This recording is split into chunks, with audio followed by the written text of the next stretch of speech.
What happens to your current friends when you move abroad? And how do you make new friends as an adult? That's what we're going to be talking about tonight because I want to go deep on this stuff because nobody really talks about it. You're watching Cyprus Unfiltered, where I tell you real life, real stories about real life here in Cyprus. Can't even get my own intro right, can I? Anyway, it is Unfiltered. Not going to edit this out. Can't do. It's live. But look, this isn't part of the mini series that I've been doing, and this isn't part of the steps for moving abroad. And the reason for that is because the next video that I'm doing on that is still in progress. I'm still collating the information. I want to make sure it's accurate, and I respect your time enough to not want to waste it with a half-baked episode. So I'm just collating what I need to collate, making sure that goes in, and that way I can give you as much detail as possible. So I'm just going back through old emails and everything else. So I can be totally factual and show you guys the journey. But tonight, relationships, new and old. Don't have an error. It says I have an error. That's okay. We've got Leon saying good evening. So we don't have an error. Thank you very much. Good evening, Lee. Right. So anyway, relationships, new and old. Now, you're going to be lonely in the beginning. There's no two ways about that. And you know, it's kind of okay. When you first move to a country, it's a new place. You're distracted and you kind of just get on with things. You know, it's not a kind of a big thing in the early days. But what you soon realize is that everybody you know is suddenly back home. You don't have workmates by default. Your neighbors, they could just be Airbnb guests. And the thing is, even if they're resident, even if they're friendly, you don't have any shared history yet. You know, you've known your friends back home for how many years, and now you're meeting people for the first time. And just because they're friendly doesn't necessarily mean that they're friends. So if you come in here, or you come in to Cyprus, or you're moving abroad and you're expecting an instant community just because it's sunny and it's chilled, then you are going to be feeling lonely really fast. And the thing is, distance changes behaviors. It doesn't change intent. Most people don't mean to drift, right? You've got friends back home now you're close with, you move abroad, and they don't mean to drift. They don't mean to kind of be distant, but life just keeps moving on. You know, where they are, life just moves on, and people are doing things, you know. And when you move, you're not part of that background anymore. You're not part of the daily background. And it's not that anything bad happens. It's just that you stop being in the same place because you've moved 2,000 miles away. So the loss of physical proximity is huge.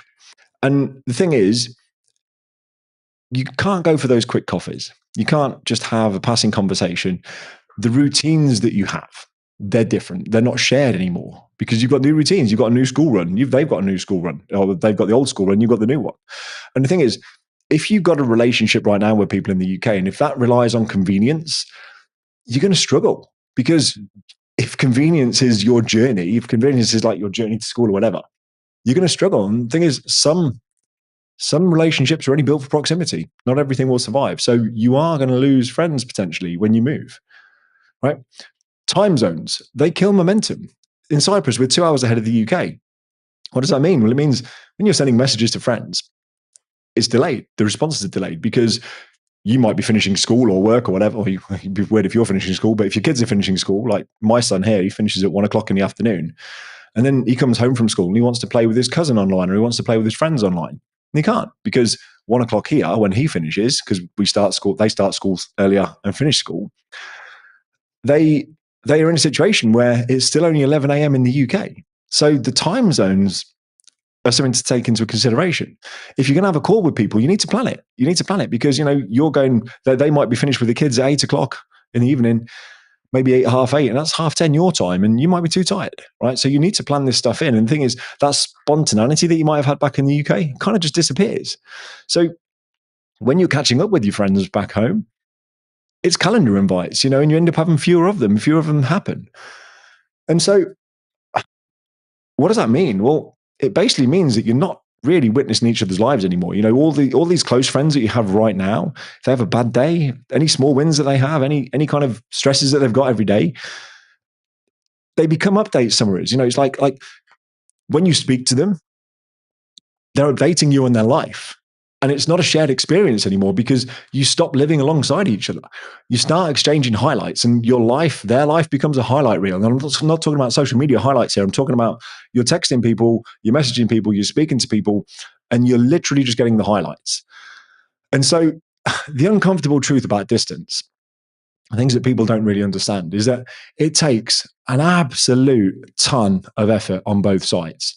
Now, not everybody watching this will know, but I actually did long distance for 2 years. And I don't mean just because I've been out of the country for 2 years or 2.5 years now. No, I mean, when my wife and I first got together, she lived in Poland and I was in the UK. And that was freaking hard, right? We couldn't be physical for weeks at a time. And so to keep that relationship alive, communication became everything, becomes everything, because your emotions are all over the place. You're missing them. You want to cuddle. You can't have a cuddle. Yeah. You can't have it. And so you're kind of going through this. But at that time, I didn't once question if the pain between meetups was worth it. It never entered my head that we couldn't make this work because we just had to make it work. That's what we wanted to do. And it takes two people to want the same thing. So if you want to maintain a relationship, you've got to put in the effort. No two ways about it. You have to put in the effort. And the thing is, if you don't want to put in the effort, then you have to release yourself from the desire of that relationship. Because if you don't want to keep contact with friends, it's exactly the same thing. If you don't want to keep contact with them, if you don't want to put in the effort, then just accept the fact that you're probably going to lose friends when you move. And it's just the way it is, right? My best man at my wedding, he moved back home. He wasn't from the UK originally, and he moved back home 2 years after we got married, me and my wife. We were close. We were real close. But the thing is, the effort became one-sided, and we don't really talk anymore. He was the best man at my wedding. Told him everything. We don't talk anymore. Why? Distance. And the thing is, that was in the same time zone, but we still don't talk anymore. People don't intend to drift apart. It just happens. And you just have to be prepared for that. People that you're close with now, you might not be close with when you move. And so the experience of moving out here has actually taught me a lot. So, not just the experience of moving out here, but the experience with my friend when he moved away taught me a lot. And with our friends in the UK now, we try and have as many video calls as we can, where we can. Life, people are still living life. People still have to live their life. But we'll have as many calls as we can, where we can. Kids are still playing online. My son plays with his cousin online. And so you maintain whatever contact you can. Maybe your kids want to be on video calls with their old school friends, things like that. But then their old school friends are going to get new friends as they grow up. And so there's just something to bear in mind. Your kids are going to get upset when they see their old friends and then they can't be near them. They can't play with them. So these are things you have to take into account. But with our friends, we chat regularly on WhatsApp where we can. We're sending messages, voice notes, video calls, where we can. And as a result of doing all of that, putting the effort in, keeping that contact going, for the most part, when we go home, it's like nothing's changed. It's like nothing's changed between us. And that's amazing. Because I'll be honest, one of the things I was really scared of when we were leaving the UK, one of the things I was just really sad about, to be honest, was some of our friends, they'd got a lot of our friends have got children, but some of their kids were really young. And I remember getting quite emotional about it at the time, just thinking that they're going to grow up and we're not going to be part of their lives, and they probably won't know that much about us. I was worried that we were going to kind of not know them as they grow up, and that's a shame because when you've got like your friends that are your best friends, and then you don't have a relationship with their kids, it's a real sad thing to do, And so I was just in a situation where we were moving away, and I was really sad about it. I was thinking, bloody hell, they're all going to grow up. I'm not going to know them. They're not going to know us. And you know what? The only way that would happen is if we didn't make the effort. You have to make the effort if you want it to work. So we've been making the effort. We've been trying to make the effort. And you know what? We left the UK 2.5 years ago now, and pleased to report that the kids that I was worried that would grow up and not really know us, that they get super excited when we go around. They get like, Uncle Mark. It's great. And when they come here, they get super excited. So, we've maintained that contact. We've kept the contact, but it takes a lot of work. And this is the thing. If you're going to move away, you're going to keep your friendships and to keep any of those relationships going, it's going to take a lot of work. And despite being 2,000 miles apart, we've been able to do it. Now, the thing is, it's not easy. It really isn't easy because we're 2,000 miles away. Yeah, we've kept the relationship, but you're going to miss them. You're going to be sad at times. Of course you are. You may even question when you first move out if it was the right thing, because early on, you don't have any friends out. here. If you're coming out to Cyprus or wherever you move, you don't have any friends, and all your friends are back home. And then you're sitting there going, well, shit, bit lonely, bit rubbish. You're going out, you've got all this beautiful scenery, you've got the sea and everything else, but everybody's back home and you don't know anybody else yet. So you start to think, well, actually, I'm missing them. Have we made the right decision? The thing is, friends don't just happen. They really don't. You've got to put yourself out there. So when you're moving to another country, if you're introverted, moving country is going to be brutal unless you can force yourself to put yourself in places that you'd normally avoid.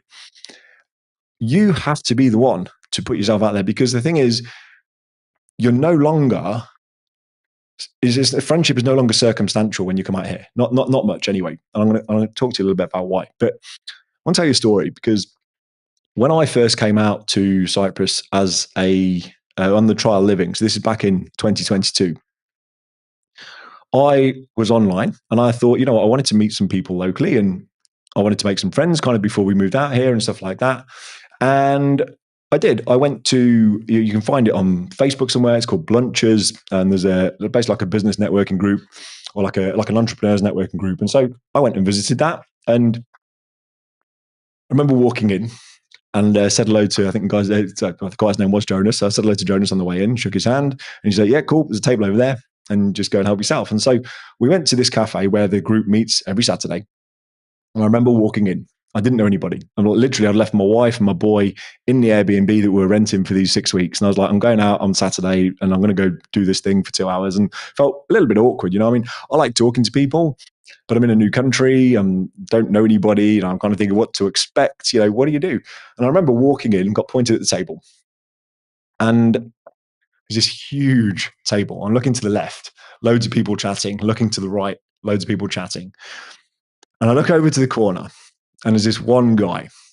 And I knew he was just like me because he looked at me, I looked at him. And we gave each other the nod. It was all right. And I knew he was a new guy. And I was thinking, I can't get stuck talking to the new guy because I'm the new guy. I need to speak to the people that are regulars. So I looked around and I saw this empty chair. So I just walked straight over to the empty chair and it was right in the middle of the table. I walked right over to the empty chair and said to the people there, I said, excuse me, anybody sitting here? Nope, totally free. Pulled the chair out, sat down, put my hand out. It's like, hi, I'm Mark. Introduced myself to everybody and just started chatting. And I'm not joking. I mean, I don't mind situations like that. But if you're not prepared to do stuff like that, if you're not prepared to put yourself out and actually go and force yourself to talk to people, you're going to struggle to make friends. Now, I was the new guy in that situation, and these people were super welcoming. And you know what? I made the deliberate person not clinging to like one person. I just didn't want to like go clinging and, I just cycle around and just talk to people, just sit down, introduce yourself, be yourself. And the thing is, like, nobody was there was unfriendly, but at the same time, they're not going to adopt you. You're an adult. You're not going to sit there and everybody's going to come, oh, look, it's the new guy. Come and put his arm around him. No, it doesn't work like that. It just doesn't. Now, the thing is, the reason why I tell you these stories is because they were nice people, really nice people that I met. And you know what? Some of them I actually kept in touch with. So we were there in 2022. We moved out in 2023, kept in touch with them. And it was some of the people at the Blunchers meetup that then actually helped me, put me in touch with people that helped me find my accommodation and everything else. So they were really helpful people, really nice people, and that was great. But the thing is, we all had different lifestyles, and I had kids. And that was one thing I noticed really quickly with these guys is that most of them didn't have kids. And so, when I was then getting invited to their barbecues, so I got invited literally while I was there in 2022, just by going and putting myself out there, you get invited to places. And when we moved in August of 2023, I'd kept in touch with these people. So I got invited around to like house parties. Literally, as soon as I moved in, it was great. We moved in and I got invited round. But it was kind of like a me only, it was like kids not invited. They even said it's like adults only. So the kids aren't invited, because it was beer and drinks and alcohol, and it was like a pool party and stuff. And it was cool. Don't get me wrong. But it's not that lifestyle that I live, because at the end of the day, I'm a dad. So it changes things, and when you've got friends and you're making friends with kids, kids enter the picture, your parties change, the schedule changes, all the energy of the party changes. For anybody that's got kids, you'll know what I'm talking about. If you don't have kids, you have no idea. If you don't have kids and you tell me you're busy, right. Anyway, so, at the end of the day, if you do have kids don't end friendships. Of course they don't, but they do filter them. And the thing is, neither is wrong. Just because somebody doesn't have kids doesn't mean you fall out of them, doesn't mean they're bad people. It's just that, your lives don't really overlap in the same way. You've got different priorities. So, you sit there and you go, well, that's fine. You can go to these places, but how do friendships really form then? If you move into a new place and you're putting yourself out there, how are you actually going to form new friendships? Well, it might sound obvious, but it's repeated proximities. Like the more time you meet people, the more time you share activity doing things with them, the more likely you are to become friends with people. I met my now business partner on a beach. I know it sounds weird, but I literally met for the first time my business partner today on a beach. Right, it was actually down near Coral Bay for anybody that knows it. And I'll tell you a bit more about that in a bit. But fundamentally, in my experience, when I've come out to the island, the way I've been making friends out here is literally helping people. I've been helping people in Facebook groups. People helped me when I was coming out here, and I kept in touch with some of them, and it was great. And I've been trying to help people as well. I'll message people on Facebook and give them advice where I can give advice and stuff like that. Just answering questions. I haven't got an agenda. It's just try and be helpful. And as a result, some of the people that I've helped along the way, we've now become close friends. They've actually moved to the island, and we've stayed friends, and we've become close friends in some instances. So, just putting yourself out there doesn't have to be physically in a place like Blunchers. You can physically put yourself out there you can virtually put yourself out there online and meet people, help people along the way. And who knows, you'll form friendships as and when they come. And the thing is, if you're one of those people moving to the country and somebody's helped you out and then you aim to meet up with them, it's nice to have somebody in the country when you land that you can talk to, But where else can you meet friends out here? I see posts online about this, like, oh, I'm moving to the country. I'm a single mum, or it could be that I'm a single woman or a single dad, or not, that'd be weird. Single dad, that doesn't even make sense. A single guy. And people are wondering where they can make friends. How do they integrate? Well, thing is, there's a lot of places you can do it. We're lucky enough to have kids. And so we get to make friends through his school. That's where we've met some of our friends. Some of our closer friends now we've met through my son's school, and we wouldn't have met them had he not gone to school. We meet the parents, and then we get to meet them through the school. Or go to the gym. You can meet people there. If you do gym classes, you'll meet people. Sports clubs, paddle. I know there's a very what's the word? There's an app that's come out now for paddle. I don't want to say very, but there's an app that's come out for paddle that we now use, and it was a little bit annoying when it first came out because it was just easier to book beforehand. But anyway, what the app now allows you to do is that you can log into the app, and if you have no friends, you can book a court with 3 other people or 3 other slots spare. And then anybody else who wants to join your game can just book in. So what we're finding, although we have 4 regular players that we play with each week, if somebody books the game and you're not quick enough to then book the other slots, somebody else might jump in because they want to just jump in and meet people, which reminds me, I need to book my slot for next week. So anyway, I need to book that because otherwise people will jump in. And again, we've met people just by playing paddle out here, and so you meet people that are like-minded by going to these sports clubs, and maybe you don't like paddle, maybe you like tennis. Hey, Simon. But maybe you're into walking, so join a walking group. Maybe you go to some of the networking meetups, or any other kids activities. Talk about kids activities. So my son does kickboxing. The reason why I met my business partner on a beach is because my wife and his wife would take the kids to kickboxing. They didn't know each other at the time. They met each other through kickboxing. That was it. That was the sole connection. And through kickboxing, because my son and my business partner's son were getting on really well in kickboxing, they were friends, the wives decided, why don't we go to the beach? I was like, okay, cool. They can go to the beach. And then they said, let's bring the guys along and they can meet each other as well. And then we did. And then we got into business together. Obviously, it wasn't quite as quick as that. But the whole point is, the situations only arise if you're putting yourself out there. Like, who is comfortable? And I say who, I mean, I was fine, but who is comfortable going to the beach to meet people you've never met before? Because if you're not, you could miss out on an opportunity. If I wasn't comfortable going out, if I was introverted to the point where I'm like, I'm not going, no, I don't know them. No, just you go, you take them, I'll just stay at home. You're not going to make friends, so you've got to put yourself out there. Volunteering is another one. There's lots of volunteer groups out here. People like animals, the animal shelters. You could volunteer on your island and go and do some of that and meet people there. You're going to meet like-minded people. If you like cats, go to the Tala Cat Sanctuary and kind of volunteer there, and they'd love it. And you can meet people that love cats too. But the point is, you've got to put yourself out there. Now, the great thing is, and this might sound harsh, but I'm going to say it anyway, is that you get to choose you get to choose your people more deliberately. And the thing is, you don't have to force shallow connections anymore. You don't have to stay around people that you just aren't on your wavelength.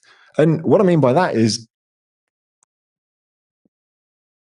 you get to choose now. When you're starting from a blank slate with no friends, you can be really deliberate on who you want in your life. And like I say, it might sound shallow, it might sound cold, but no, it's not shallow at all. It's going to help you build better relationships.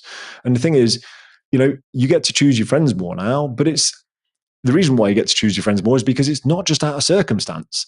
You're not in the UK, and you're not just friends with people because of who you went to school with. Like, how many people are still friends with people I went to school with? I'm not saying there's anything wrong with that, but it's circumstantial. You didn't choose those people; you just met them because you were going to the same school, right? Not necessarily the same people you grew up with. Maybe you grew up with kids on your street or whatever. Or maybe right now you live near people, and circumstantially you're friends with all your neighbors. That's fine, but you didn't really choose them. You just happen to live there together. You're not choosing each other because you've got the same interests. There'll be some people that you speak to, you wave at them, you kind of hope they don't come over. That's fine, but they're the people that you've got in your life right now. And the thing is, when you're choosing from scratch, you get to kind of pick what you're interested in. If you're interested in business, find people to talk about business. If you're interested in sport or nature or whatever, then go and find your people, because you get to. And that's a really cool thing. You get to find the people that you're interested in. If you like doing something, go do that thing, and you'll probably meet loads of people that are doing that thing that you become friends with. And then you've got something shared that you can do stuff with. And the great thing is, when you do that, distance doesn't matter. I talked about me and my wife earlier, but distance doesn't matter. But all of my friends here now, I say all of them, that's a lie. A lot of my friends here now are probably 15-minute drive away, 20-minute drive away. Now, when I was in the UK, some of them were that distance, some of them were 5 minutes away, right? But the point is because you're meeting people doing different things. Your friends could be 15, 20 minutes away. It doesn't matter, because you just make time to go and see them. It's fine. Like I say, whether they're remote, whether they're local, relationships always take time to build. If two people want to be friends, if two people want to be in that kind of relationship, then you've got to put the effort in. And that is absolutely fine. But what you're doing is you're choosing alignment over convenience. Okay?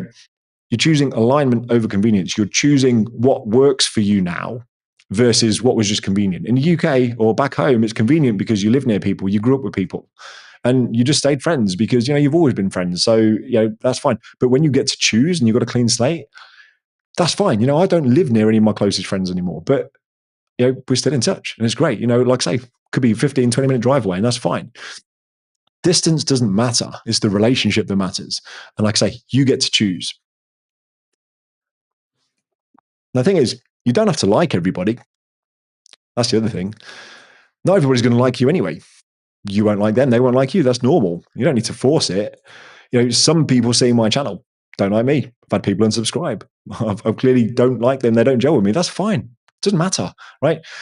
You're starting from scratch. So when you're making friends in a place where you have none, you get to be yourself. And that's the great thing, that you're not pigeonholed into this thing of what people expect of you anymore. You just get to be yourself. And people will either like you or people will either love you. You're never going to please everybody anyway, so just be yourself. People get to see you for you, and it builds much stronger relationships, in my experience so far. You find your people, and that is freaking awesome.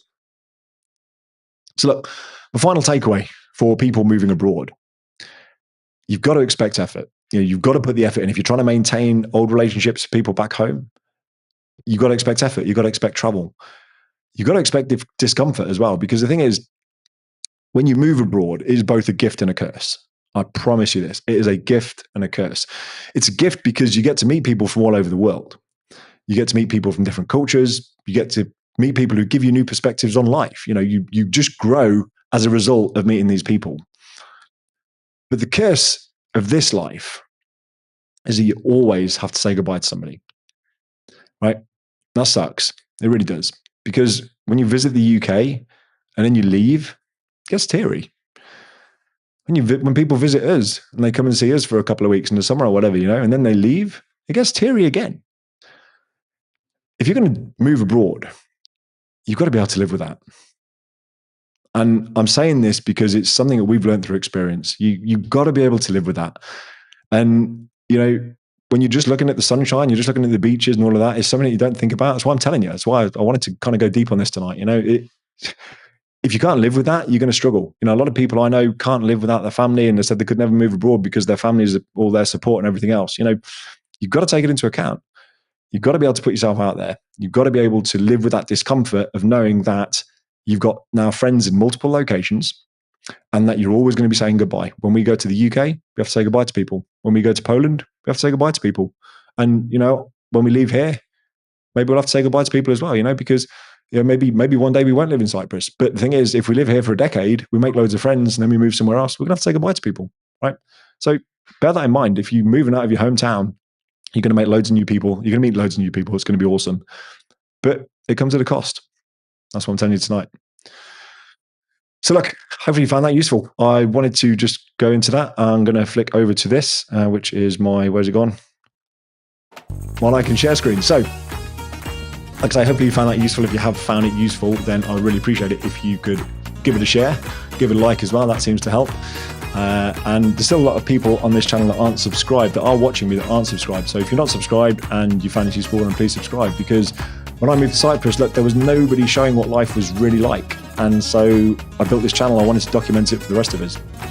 Like I say, so my only ask is that if you can just share it with people, you can help as many people as possible. That'd be awesome. I'd absolutely love it.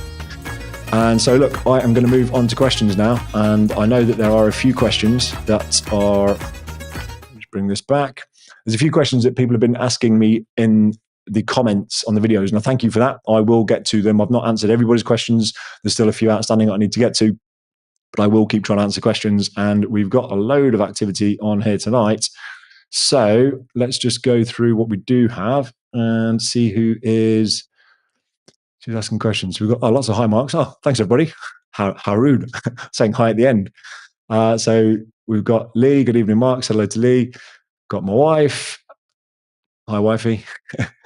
We've got Diane. Hi, Diane. Actually, little one for people watching. So this week I've met 4 people. I've met Simon and Izza. We met up earlier in the week. So 2 of the followers on the live stream, which is great.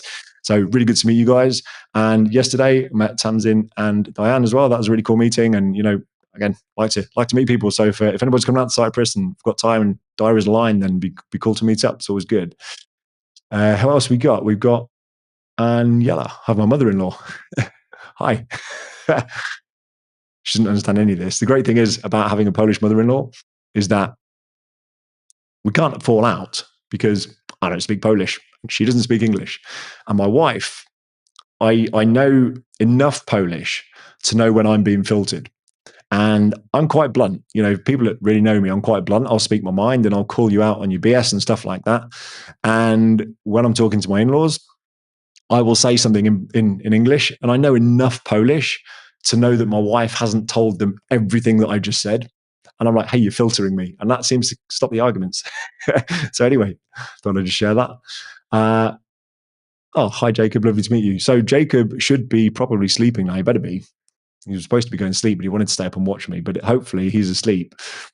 And we've got hi, Joanne from Lee. We've got hope to meet you soon. That'd be great, Dan. Yeah, that'd be really cool. Hi, Mark. Hi, John. Hi, Jacob. Good stuff. Good stuff. Got hi all. Evening all from Michael Cummins. Hi, Michael.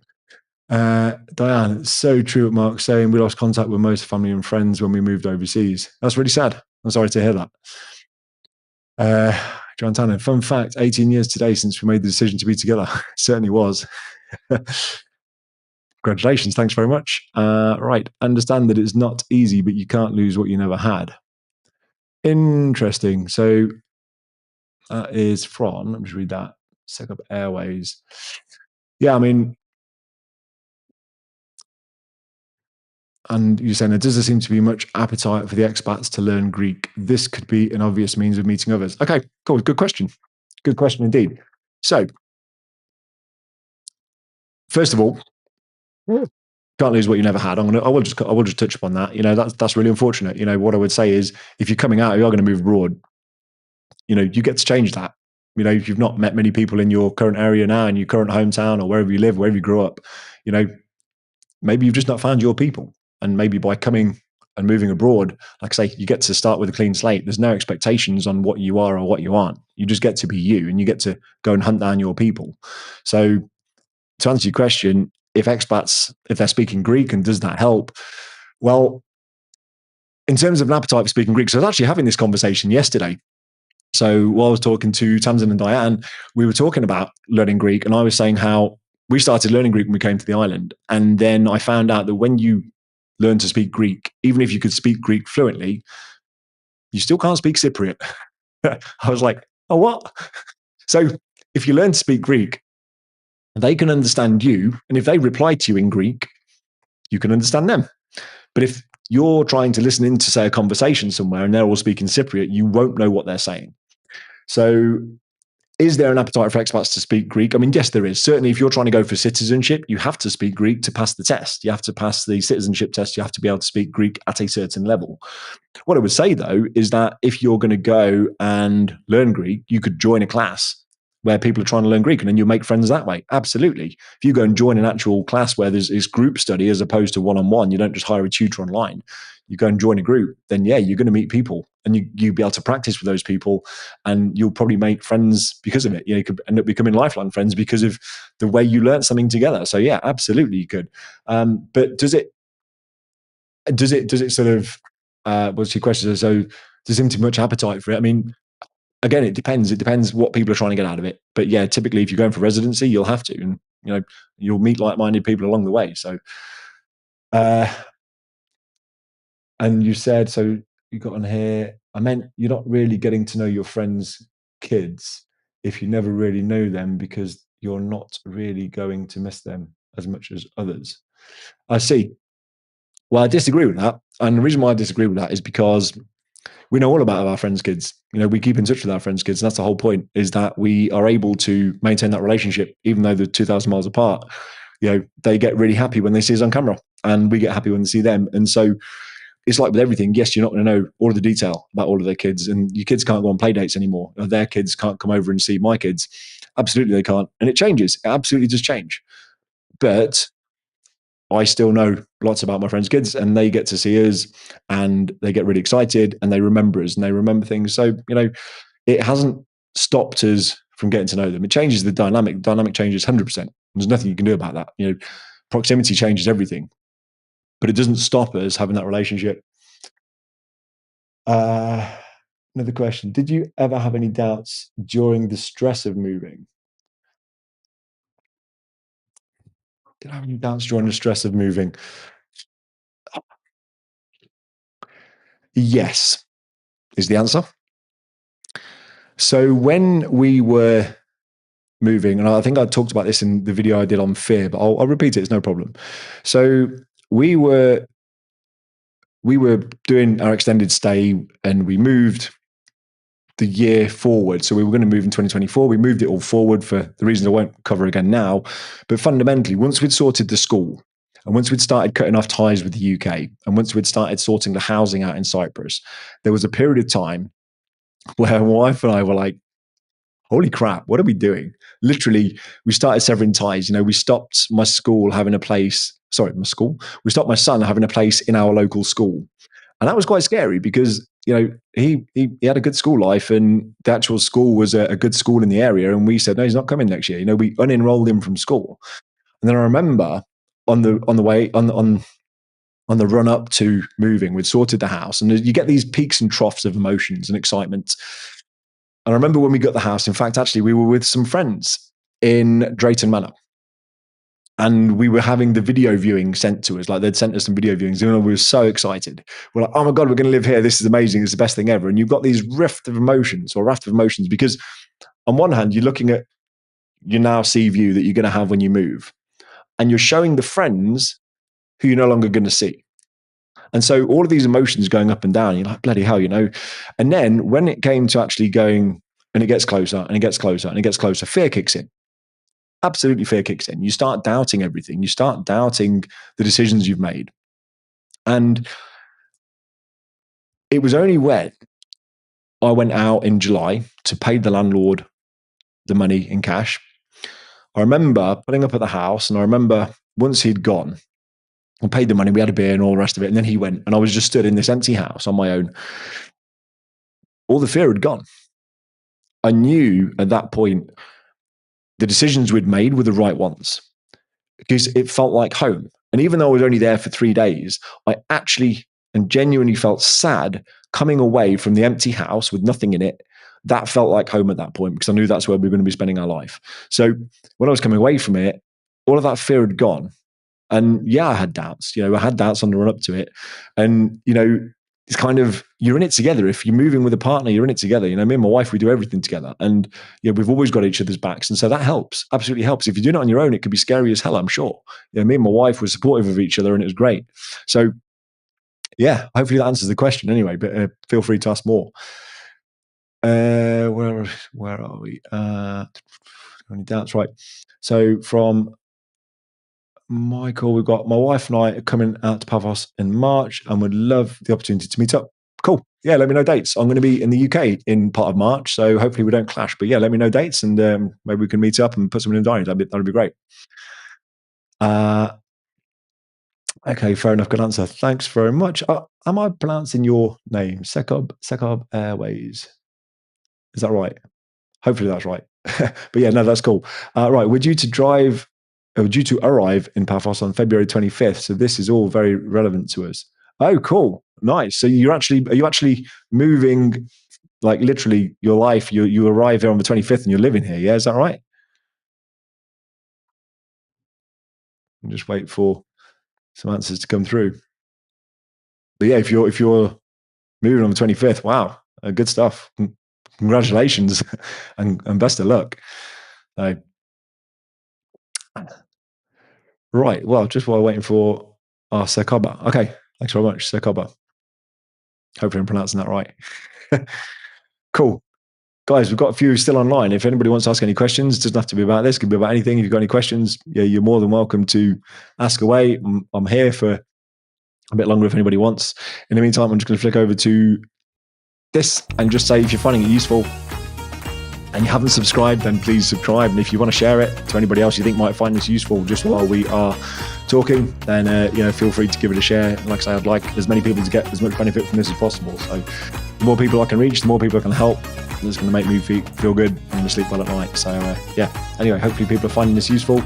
Feel free to ask me questions. I'm here. If you need anything, if you've got anything you want to ask, anything you want to know, feel free to ask me questions. Otherwise, I'm going to be wrapping up shortly. So let's just come back. We've got, it's an acronym. Okay, well, now you've intrigued me. What's it an acronym for? You can tell everybody, what is it an acronym for? Any guesses while we're waiting for the answer to come through? Can anybody guess what it's an acronym for people that can see the chat?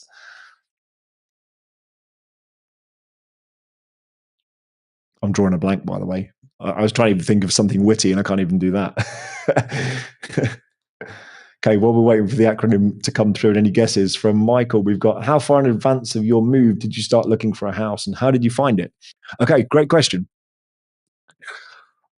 So we were looking even while we were doing our extended trip in 2022. And I think part of the reason for that is because once we kind of made the decision to move, you just start looking naturally like, what can we get? What can you get for your money and how much is it going to be and where can we live? And you just start looking at all the possibilities. But obviously we weren't really looking then. It was just looking online. You can look on Bazaraki. Bazaraki, if you type that into Google, you'll find like there's houses and stuff for rent on there or for sale. But also if you go onto the Facebook groups, there's people there that are putting properties up and for rent. But how we actually found our house. So as I mentioned earlier on in this live tonight, I went to Blunchers in 2022, met up with some people there and met a really cool guy from Germany who had this other guy recommended to him. He recommended him to me. And he was the guy that essentially provided a service whereby you pay him, I think it was, it was 2,000 euros minimum. It was expensive, but for what they did, and because we didn't know anybody on the island, we kind of went with the recommendations. It was a minimum 2,000 euros that you paid him, or the first month's rent. So if your rent was $4,000 a month, then you'd pay them 4,000 euros. Yeah, that would be the fee. So anyway, you pay them a minimum 2,000 euros, even if they're finding you €1,000 property, a month property. And then they do all the viewings and they do the property searching. You give them your criteria, you tell them what you want, you tell them the sorts of thing you're looking for, and then they start pitching you properties back and they start throwing things your way and you go, I like the look of that one, don't like the look of that one. also, what they did was that anything that we were finding online, so naturally we went onto Google, started searching properties for rent in Cyprus, and you get loads of websites come up. You'll see a lot of them, place in the sun for sale and things like that. You'll see the buy sell Cyprus. There's loads of them. There's loads of ones that will come up, and anything that we found, I would just chuck at these guys and go, "Hey, is it still available?" And they would then go away and check. Now, the reason why that's actually more valuable than it sounds is because when you're looking at listings, and you probably find this now if you're looking at property listings online, first of all, they're really out of date. So you go onto some websites and it'll say that they're available when they're not. Like literally, the houses just aren't available, even though they're there on the website. And the websites look like something from the 90s in some cases. Some of the websites are horrible. And you think, how they run a business off it? But they do. And so the other thing you'll see is where you get these lazy kind of estate agents. They will update a description on a property. Sorry, they'll update the price on the property, but not the description. So we were looking at some properties and it would be like, 2,300 euros. But in the description, it would say like 1,400 euros or something like that, and you're like, well, which price is it? And then when you challenge them and you questioned them, they'd come back and they go, oh, no, that was the price from 3 years ago. You're like, what? It's gone up that much in 3 years. But anyway, so the listings that you see online, it's not like Rightmove. Rightmove, if you're used to looking at property in the UK, and for those of you not from the UK, Rightmove is kind of like the leading property portal in the UK for buying and selling. Now, it is a given, and you take it for granted that if a property is for sale and listed on Rightmove, if it doesn't say subject to contract or sold subject to contract, it's available. If it's for rent and it doesn't say under offer or whatever the term they use is, it's available. You do not have that out here in Cyprus because you check the portals online, you check the websites, and they're not updated. They're not up to date. And the crazy thing is that, they'll list stuff and loads of it will be just listed as let. And then you'll find the same property on multiple websites and it'll be different prices on multiple websites. So the service that these guys were providing was that they just filtered through all the crap and they would get to the source or the owner of the property or whatever. And I'd just say, hey, I like this one. And they'd go, no, it's not available because they've actually called them, spoke to them in Greek, and then they've come back to me. So it was a good service.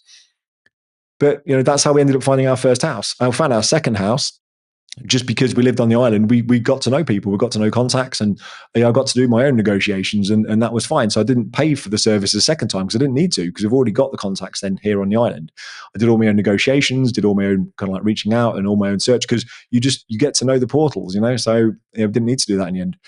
Hopefully that answers your question anyway, but if not, then feel free to go back and ask more. Right, what we got? St. Edward's College Old Boys Association. Oh, that's the acronym. Yeah, I definitely wouldn't have guessed that. Okay, thanks for clarifying though, but yeah, definitely wouldn't have guessed that. It's a school group. We all started in 1968. Wow. Okay, that's really cool. From Photo Paul UK. I'm a little concerned moving to Cyprus, buying a property on a rolling temporary visa, even meeting financial criteria. What if we got refused after 2 years? Yeah, so it depends on the value of the property to start with, because if you're buying a new build property, so if it's a brand new property from a local developer, then you can quite often get residency through investment, and it's permanent residency through investment.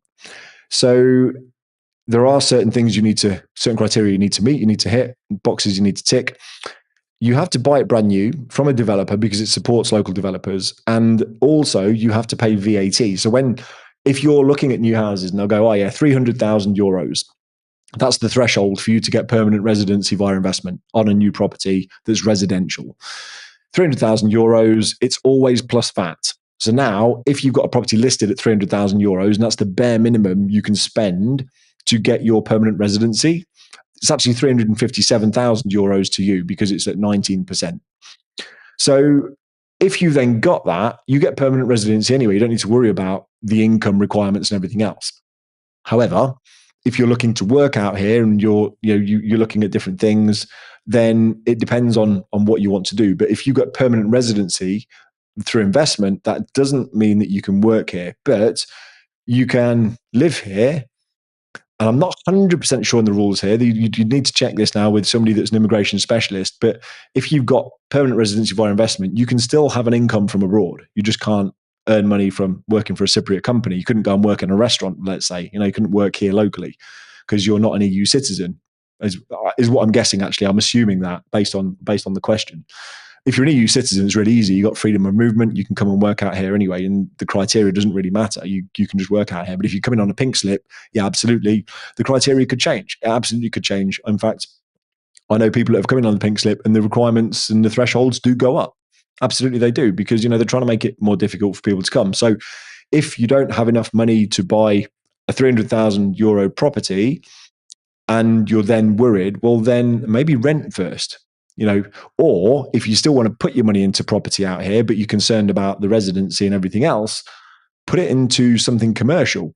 Because if you buy commercial property, let's say, you can buy, and these can be secondhand now. You don't have to buy a brand new property from a developer. You could go and buy, for example, three €100,000 shops. It could be three shops that you just rent out to people. It could be an office or whatever. But it's the collection of money invested that then gives you that permanent residency. So you could start out, let's say you only had €150,000 to invest. Well, then if you've only got half, you could buy something commercial and then have that rent pay you, and you could just use that on rent. And then if for whatever reason you had to leave Cyprus afterwards, well, then you've still got that property there and it can just pay you rent wherever you go. So it's not advice, because I can't give financial advice on here. But what I'm saying is that there are other ways of doing things. And if you are worried about that, it is a valid concern. And I'd be worried as well. And certainly if you don't necessarily, or let's say you're right on the edge of the financial commitments that you need and the financial income that you need, yeah, bear it in mind for sure. But like I say, I don't know your circumstances. If you want, you can tell us a bit more. Maybe we can talk through your circumstances a bit more specifically. But if you've got anything else you want to add, maybe we can try and add a bit more context. But yeah, the key things are, if you want permanent residency, it's €300,000 plus VAT, and that is for a brand new build. Or if you are looking to buy secondhand, then it would need to be commercial, like a shop or an office or something like that. And are there other ways for investment? If there are, I'm not aware of them, but it's not to say that there isn't. Like, I'm not a specialist on this. I'm just telling you what I know and our experiences. So hopefully that's helpful anyway. But keep adding detail. If you've got any more you want to add, then that's cool. Hopefully that answers your question though. But if not, feel free to ask for more. Right. So we found that Google Lens was really useful. We found a couple of good. So this is from, yeah. Okay. So we've got Sakoba. Found that Google Lens was useful. Yeah. We found a couple of good looking properties on more than one site. Exactly. Yeah. I found that they're in different locations, same houses, same photos, 5 miles apart. Yeah. So first of all, it's a great tip, by the way, Sakoba. That is awesome. And we were doing the same thing. You do the reverse image lookup on your property, and you can find that property listed on other websites. 100%. So that's a really good way of doing it. And it's not a bad thing to do anyway. Just do it as a matter of course. If you see things listed on Facebook, then you'll find the actual property listings that they're on. I found before we moved into this house that we're in now, there was a house that I really liked the look of, and it was listed by 3 different people. And one of them was €100 cheaper than the other 2. And when I was messaging them, the one that was €100 cheaper kept ghosting me. Kind of was really sketchy with responses. Another person said it was available. And then another person said, so they were both charging them the same. Another person said it isn't available. And so I went back to the guy that said it isn't available and saying, well, I'm a bit confused because this guy is saying it is. And the guy that said it wasn't available said, well, I'm the son of the guy that owns it. It definitely isn't available. They shouldn't even be marketing my property. And so you get these rogue agents on there that will just market a property in the hope of trying to get a bit of commission, or maybe they're just trying to scam you totally. So you do have to be careful. But yeah, this guy was adamant. He was like, no, my dad owns it. My dad owns it. I'm doing the lettings. He says we've got somebody coming to put a deposit down on it. If they don't put the deposit down on it, then we'll come back to you. But he was adamant. He was like, no, they shouldn't have permission. Can you send me the links? And so I sent him the links of the people that were advertising their property, and he got in touch with Facebook, I think, and I think he had those listings removed. So yeah, you can search for it, and I recommend that you do. Actually, it's a really good shout, and yeah, it does help. Yeah, no, good shout on that one. As for the distance, though, you say about being 5 miles apart. So if anybody's watched any of my postal videos, you'll know that the postal system out here is a bit bizarre. And even if you put our address in, I'm not going to tell you my address, but if you put our address into Google, it comes up about 5 miles away in the middle of Paphos, and we don't live in the middle of Paphos. It's really weird. So when you're getting these listings online, what you'll end up doing is there's a rough location. And then typically what I got quite good at this was looking at the photos of the properties, finding the surrounding like features or things in the background, and then tracking it down on Google Maps. You could literally, you'd be like on the satellite view and you'd track it down. And some of the agents were amazed because they were like, how did you find that? And they'd be saying, oh, we're going to send you the pin to the address to come and do the viewing or whatever it was. And I was, I don't know, we know where it is. And I'd send them the pin. And they were like, how the hell do you find that? I don't know if they purposely make it obscure or they just, because maybe they don't want you turning up at the owner's doorstep or whatever. But yeah, I mean, have a look at the photos and have a look at the shapes of the pool. You get the shapes of the pool are a dead giveaway quite often. If you're looking at somebody's pool and you see the shape of it, then bit of time spent on Google Maps, if you know the rough location, you can generally find it. And that actually helps us narrow down a lot of property just to kind of either accept it or not accept it. And you'll see if people are taking pictures on creative angles, that kind of thing. There's a lot of research you can do from being sitting at your computer. Cool. Right, Michael, we've got, did you use the same Blunches network to find contacts for visa assistance and tax advice? No, I didn't.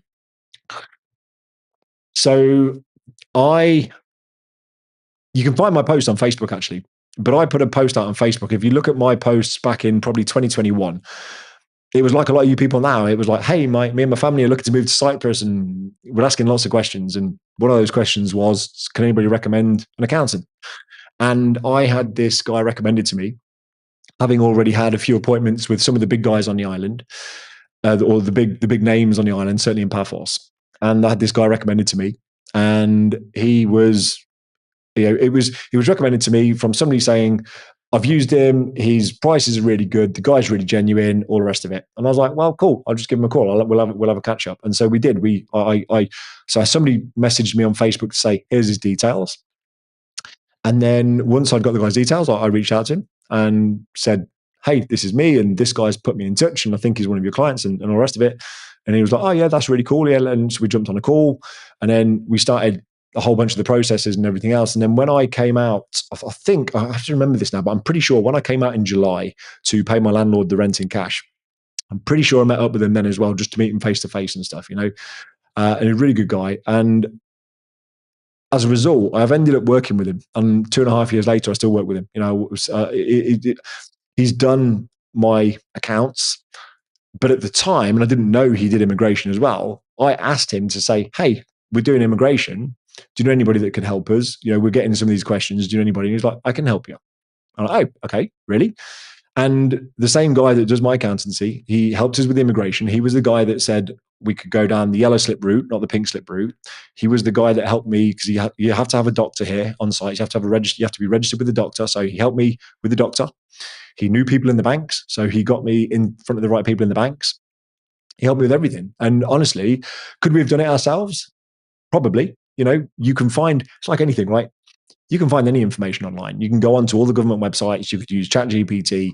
There's nothing you can't find online. But the problem is there's so much information online. It's kind of which information is accurate.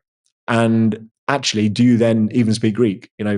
So when I talk about immigration, I'm going to do a video on immigration in the near future. That's what I was trying to prepare for tonight, and I didn't manage to get everything together in time. I'm going to talk about immigration and kind of the steps that we were taking and everything else. And yeah, like he helped us a lot, and we would have been a lot slower if it wasn't for him. So to answer your question, that was a really long-winded answer. I'm good at this, aren't I? I just talk. No, we didn't find it through Blunches. We found him on Facebook. There was somebody reaching out to me, and now anybody that I see online, if anybody's asking the same question online, I always chuck him his details, not because I get anything from it. I get no commission. I get no kickback. I don't want anything from it. He's just a lovely guy, and I will recommend people that I know, like, and trust. And I know, like, and trust him. He's good. And so I recommend him. And in fact, I recommended him to somebody, and I got a Christmas message. I think it was Christmas or New Year anyway, but it was over the Christmas period, just gone.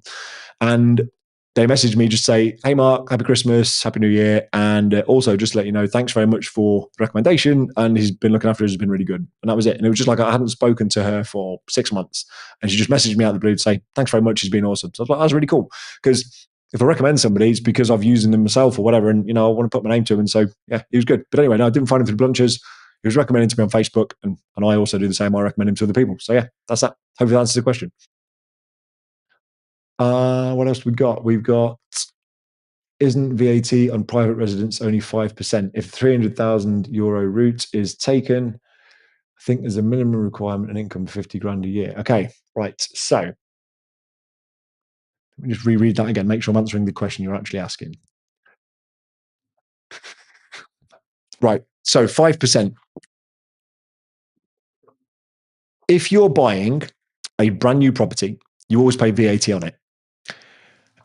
You will pay, no, not you will, you can pay 5% on a property up to the value of €475,000. If a property is listed at €476,000, you will pay 19% VAT on top of the 476. So 475 is the top threshold for your 5% VAT. Now, in order to get the discounted VAT, so basically you get a discount of 14%, you need to be living in that new build property for 10 years or another new build property. If you sell that one and move on, you have to be living in new build properties for 10 years. Now, let's say you buy it and you move in, and a year into that, you decide it's not for you. Maybe you've bought a property brand new, you've moved to Cyprus, and then you've gone, don't really like it, actually, I'm going to move. And maybe you just jump ship again, or maybe you just want to buy in a different part of the island or whatever. So let's say you go from your new build property and you go and buy a second-hand villa somewhere, up in the hills or whatever. So there was 9 years left on your commitment to stay in that property for 10 years. So you will pay the difference, that 14% prorated over the 9 years. So you will actually have to pay that VAT back to the government if you move. That's also the same if you just rent it out. Maybe you don't sell it. Maybe you just rent it out. Maybe you want to put it on Airbnb. Again, if you're renting it on Airbnb, if you are renting it on a long-term let, you'll have to pay that VAT back. Now, the only time you don't need to pay that back is if you, let's say you are in a new build property and you've spent your 475 and you've lived there for a year and you've got, excuse me, you've gone, it's too small and you want to move somewhere else. You want to move somewhere bigger. Maybe you get a windfall and you can buy something bigger now. Maybe something happens in your life and you go, I'll go and buy another one. So if you go and then buy a bigger property, let's say you go and double it. Let's say you go and buy an 800 grand property or a 900 grand property. So because you've moved out, you would still have to pay the 19% VAT on your new property, but you wouldn't have to pay the uplift from the old property, is what I understand. I've never done this, but my understanding is because you're paying VAT on the new property anyway, you're not having to pay the uplift on that. And it's that 10-year period goes against you, not the property. I was having a conversation with a business partner about this today, actually. We were talking about this exact same thing. So it's funny that the questions come up. But yeah, so that 10-year period sits with you and not the property. But yeah, if you are paying anything less than 300,000, so let's say, anything less than 475. So let's say you're buying a property for 300,000 for PR, permanent residency, then you still pay the 5% if you're intending to live in it. If you're buying a property for 250,000 and it's not enough to get you permanent residency, you still pay 5% VAT if you're buying it new. If you're buying it secondhand, you don't pay the VAT. Hope that answers the question, but if not, feel free to dig deeper and ask something else. What else we got? We've got, okay, so it would be for retirement and to buy pre-owned property. Oh, hang on a minute. Sorry, I've got to go back to the previous question now. Let me tie the two parts together. Where do we get to? So, why is that not scrolling? Let me scroll up. Okay, right.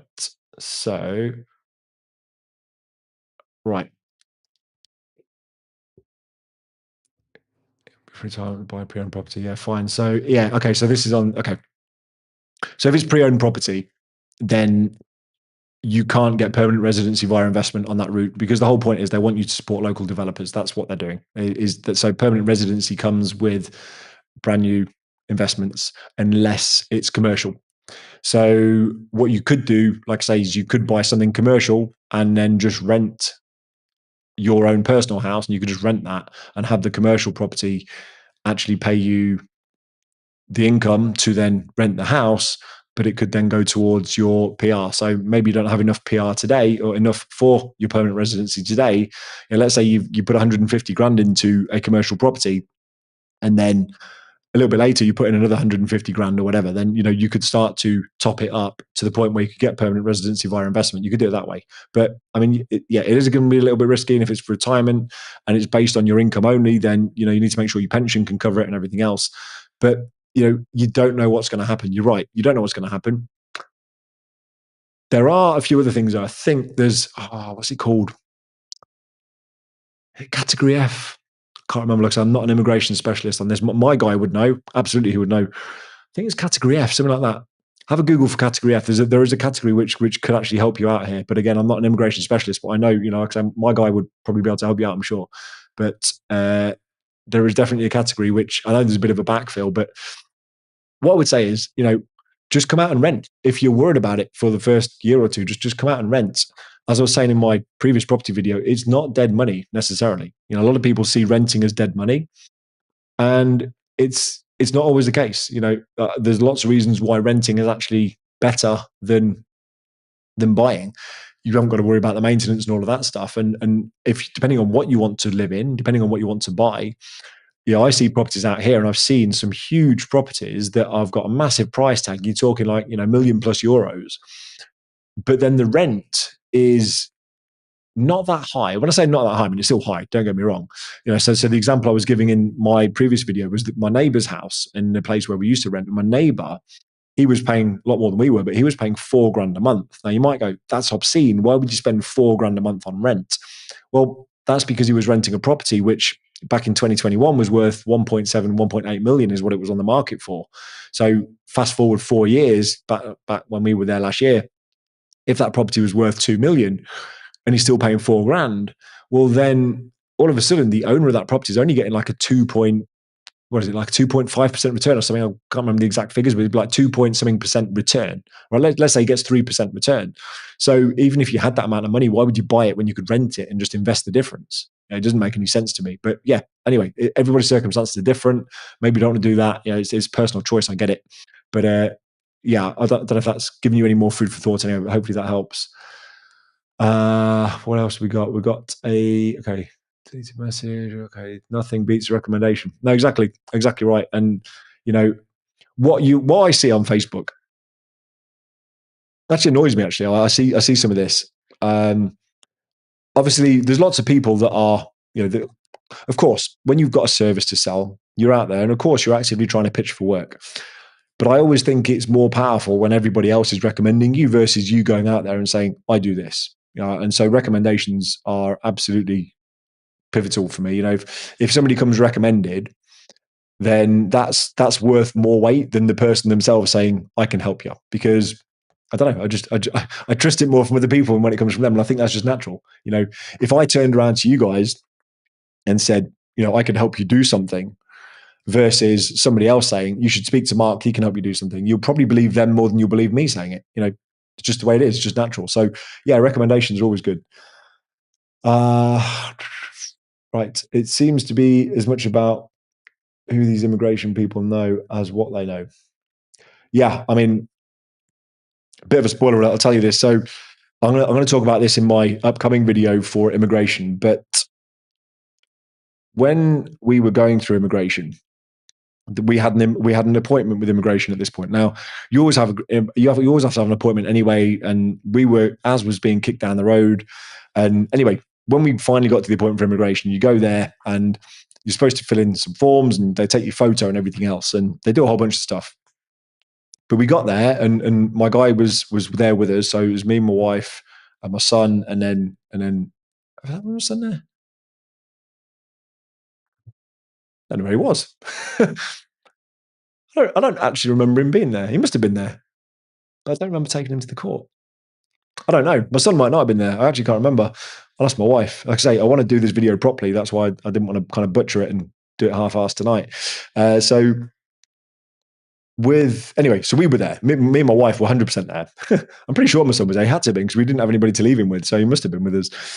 But anyway, so we went to the immigration place and they take all your photos and everything. Yeah, he was there because he had his photo taken. Of course he was. So they take all your photos and stuff. But anyway, before we even got to that stage, we'd rocked up and it's really weird, you know, like you go into this room and it's a dingy little room in the middle of Paphos and it's called Aliens and Immigration. And you go in and you felt like you shouldn't be there for some reason. I just had this feeling of, you know, you're all there. It's a bit like, this is going to sound horrible now, but when you've got all these illegal immigrants trying to get into the UK and you just see them on the news and you see like, you know, groups of people that are all desperately trying to get into the country. I felt like that guy in this room. I was like, come on, let me in. I'm a good guy, you know? And it's just like you're there with all the other third country nationals going, no, let me in, let me in. And anyway, so we're sitting there and you stood there in this queue and it's all a bit awkward and you kind of looking around and you kind of look in and you just, I don't know, you didn't really know what to expect. And there's a lady in like the reception and then you kind of speak to her and she was speaking broken English. It wasn't, you know, it wasn't like, I don't remember it being fluent anyway, but anyway, another guy comes out and he's saying some stuff and that's kind of bit English, bit Greek, you know, it's kind of a bit broken. It's kind of, you know, people speak English out here, but what you find is that like when you come to do government things, it's all very much, you know, it's all formal and the formal stuff's in Greek typically. And so anyway, the guy came out and we needed to have done something. We needed to have got this form stamped from the courts. And I can't remember what the form was. Like I say, I want to go back and pick through this so I can give you the actual information. But we had to get this thing stamped anyway. And nobody told us about it. We didn't know about it at the time. But like the guy that had come with us, because this is when like he then started to help us and he then kind of took over for us. He was talking to this guy and there was some raised voices in Greek. And this guy was saying, no, you need to have gone and got this thing stamped in court. And there's some raised voices in Greek. He's like kind of shouting, not shouting, but like a raised voice, talking loud to this other guy. And because we'd got the appointment, but we didn't have this form, the guys were like, no, you've got to go away, another appointment, you know, make another appointment, come back in a month or whatever it was. And we're like, I don't want to wait another month. You know, we've already had it kicked down the road. And so anyway, he turns around and he goes like, Mark, Joanna, come with me. So we literally just like, I don't know what's going on, but we'll just follow him. He's like, yeah, follow me. So we followed him, went down. He says, get in your car, follow me. Got in the car, followed him. And we drove through Paphos. And at the time, I didn't really know Paphos that well. So we drove and we ended up in like the court district where all the government buildings are and everything else. And I know it now. It's where all the like the customs are and everything else. But anyway, we went down to the courthouse. We pull in this car park next door. We get out. He pays for my parking. Takes us into the courthouse. And he goes, right, Mark, just stand there. Wait for me. So we stood in the middle of this courthouse. You've gone through the metal detectors. You walk in. You've got the security guys there. You're walking into like a proper formal court. Now you've got police and stuff around. We stood in the middle of this courthouse. And we're like, what's going on? Why do we have to come to court? And he goes, we need a stamp. They love their stamps here. Like, we need a stamp. Like, what kind of stamp? It's like, we need these paper stamps that go on this freaking, like, literally you have to pay like €4 or something for these stamps that goes on this document. So he goes off to this office down the road. And I've been there a few times since. And this formal government office, and when I say an office down the road, it's in the building, sorry. So it's in the courthouse. And it's all very formal. And it's just this little kind of like almost like a staff room, you know, just this little door, and there's a normal size door, but there's a door, there's a staff room. And he went in there, and I've been in there since, and it's literally just a person. Then you walk in, and you like, they look at you, and you don't really know what to say, and you just kind of like, I've been sent here for a stamp, and they're like, oh, cool, and they take it across. You pay them cash. They won't take card. They only take cash. Now, I can't help but think, when you've got the government courts and they're only taking cash, I can't think, who are they fiddling? But anyway, they only take cash. So you pay them your €4, whatever, they give you these stamps. But he did it for us. So he came back with this bit of paper and he goes, right, follow me. Walked over to the other side of the building. And there's a guy there in this booth and he hands it over. Stampy, stamp some more stuff. Well, I think we paid a bit more money. Can't remember because I need to check this. We paid a bit more money, I think. And then he goes, right, cool, Mark, Joanna, follow me. And we walked out. We're in the court for about 4 or 5 minutes at this point. So we followed him. We went out. And then we went back to the courthouse. No, we didn't. We left the courthouse, went back to the aliens and immigration place. We went back in upstairs and he basically slams a bit of paper down in front of this guy. And he goes, okay, cool, go in there, take your photos. So in there, took our photos. Within 15 minutes or so of that, we were walking out with our yellow slips. It was like, holy crap. So talking about it's not what you know, it's who you know. Well, in this instance, like, and this is why I say this guy was absolutely golden for us, because we would not have been able to do that. Like, I couldn't speak Greek. This guy was saying, no, you got to go do this. And we'd have had to have gone away. We'd have gone on to ChatGPT. We'd have gone on to, like Google or whatever. And we'd have gone, okay, what's this thing that we need from the court? And it would have been this. And we're like, where do we get it from? Do we print it from the internet? What do we do? We'd have walked into the courthouse. We'd be looking around going, we need a stamp. Who can give us a stamp? And it would just be all a faff. And then we'd have gone, okay, we've done that. Now we need to make another appointment. That's going to be another month. And instead, he just went, no, we're not leaving today. We're going to go get the stamp. We went, we got the stamp, came back, yellow slips, done, gone.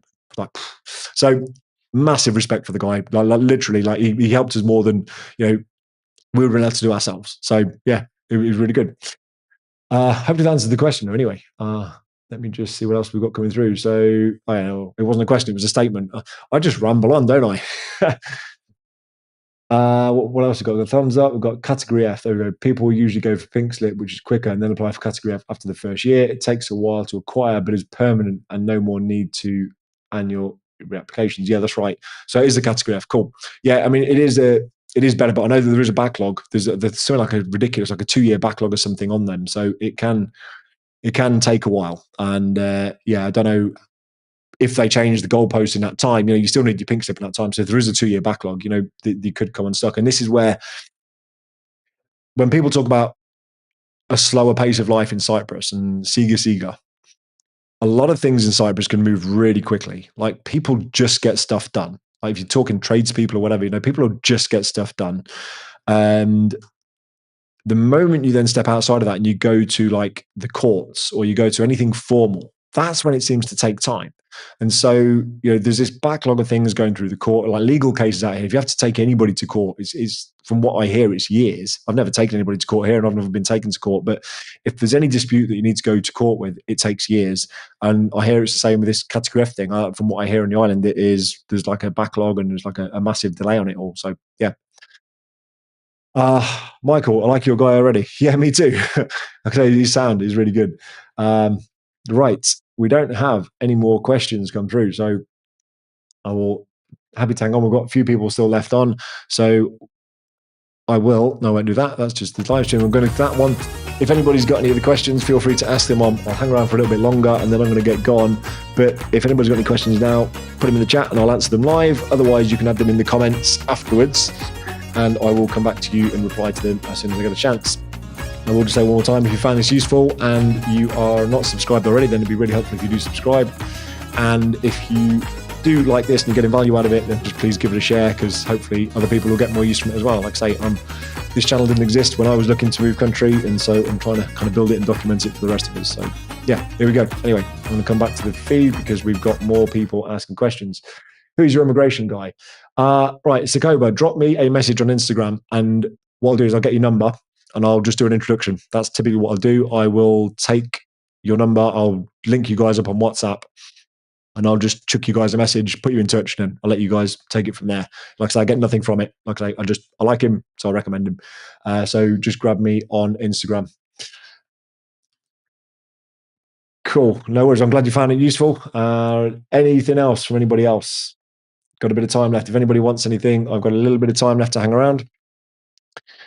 Otherwise, I will bid you all a fair do. Bid you all a do. I say have a great week. But I'll give it a 30 more seconds, see if anybody else wants to ask anything. Let's revert back to the music. Go back to the music while we're waiting.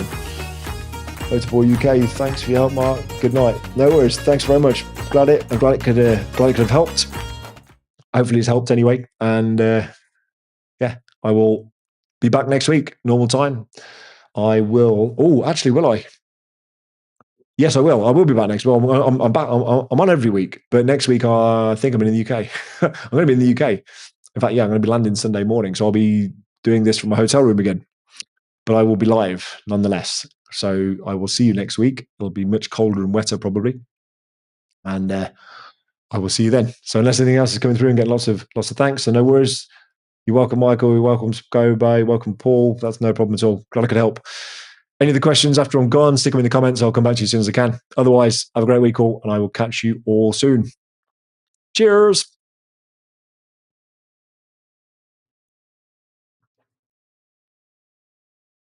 I'll just give this a bit of time. I really need to count this. Don't know when to press offline because it keeps chopping the end of my videos. You guys probably get bored of me saying this every